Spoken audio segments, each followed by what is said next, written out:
want to share a story with you this Wednesday. So as the story goes, in the middle of this old city, there was this big cathedral presided over by this kindly old priest who spent all of his time praying in the vestry and taking care of the poor. No one could steal from him because he considered none of the possessions his own, but everything as belonging to God. And while thieves sometimes made away with this or that from the property, he never troubled himself over it and just went along without his business. He was renowned for his hospitality and had a great reputation with all of the townspeople. One Wednesday night at this very cathedral, while this very priest was there praying, there was this ominous knock at the door that echoed throughout the entire place.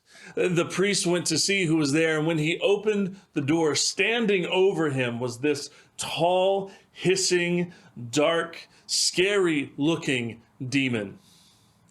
And the demon said to him, "My friend, it's so cold out here, and it's warm in there where you are. Might I come inside to have a bit of warmth?" The priest didn't think twice before he said, "Of course you can. Come in and be welcome." And as he lets the demon in, the demon just goes on doing demon things. I mean, he's slamming, just wrecking through the place, kicking pews this way and that. Seeing some of the artifacts on the wall, he's mocking them and takes them down, making a general wreck of the entire place. All the while, the priest pays him no mind, going about his business and praying. When it's time for the priest to return home, he begins to lock up, which gets the demon's attention. And he says, "My friend, where are you going?" And he says, "Well, it's late now, and it's time for me to return home." And the demon says, "Well, I don't really want to be alone right now. Can I come home with you?" And the priest says, "Of course you can. Whatever I have is yours. Please come on in." And he welcomes the demon into his home. When the demon gets into his home, as the priest busies himself making some food for the two of them, the demon is mocking the priest and seeing his religious books and some important artifacts that the priest has brought home. He tears them from the wall, snarling the whole time, laughing, not caring a bit about the priest's hospitality. The priest serves dinner, which promptly gets slapped away as he makes an entire mess of the priest's home. And after that, as the priest begins to go to bed, and gets the demon's attention. And the demon says, "My friend, where are you going?" And the priest says, "Well, it's very late now, and it's time for me to retire to bed to have strength for the morning."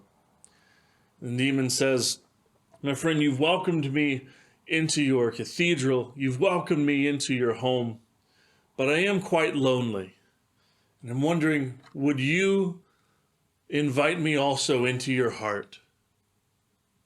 And the priest doesn't think twice before he turns to the demon and says, "My friend, everything I have is yours, and you are, of course, welcome. So please come on in and let me share my friendship and hospitality with you."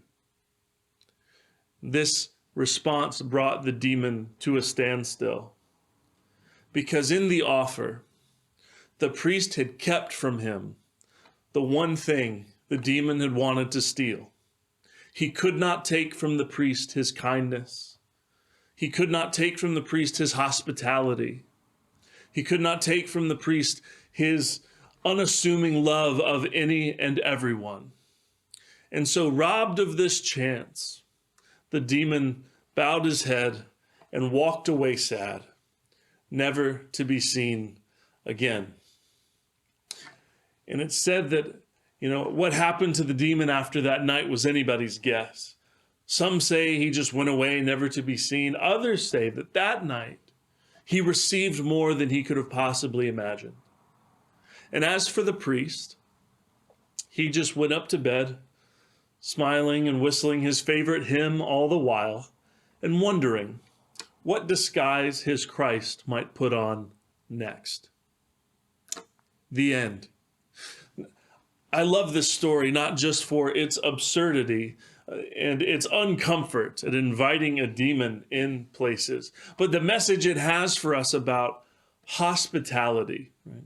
For as much as we make hospitality rightly a good Christian virtue, as it should, sometimes our hospitality pales in comparison to the hospitality shown by Jesus. If we're honest, most of our friendships are just kind of mutually beneficial arrangements of people who like us or like the things that we like, and we enjoy their company. So we get something out of that exchange, and so we're hospitable. In the story, this priest's hospitality comes with no strings attached. Meanwhile, ours is somewhat conditional. I might be a charming person, but if I start wrecking your home, you're going to ask me to leave. Right? This story keeps us from pausing to pat ourselves on the back about how great we are, when God's radical hospitality often asks us to go a lot farther than we've ever been willing to go before. What's interesting about this story is it's not a story about inviting some literal demon into your heart in spiritual language, but it's a reminder about who the demons we meet actually are. You're never going to get a knock at your door that's a tall, hissing demon. Sometimes the demons that afflict us, that mock us, that make a mess of our lives, are people, broken people just like us. And it's not a joy, but a challenge to invite those people in. But of course, that's exactly what the radical hospitality of God does. And our virtue, our generosity, our mission to love one another is not contingent upon how angelic other people are. So should you hear a knock on your door, on your life, on your schedule with your time, should you feel someone begging you to share more of your patience than you ever thought possible, just maybe it's someone God's asking you to invite in. Be blessed this week. Take care.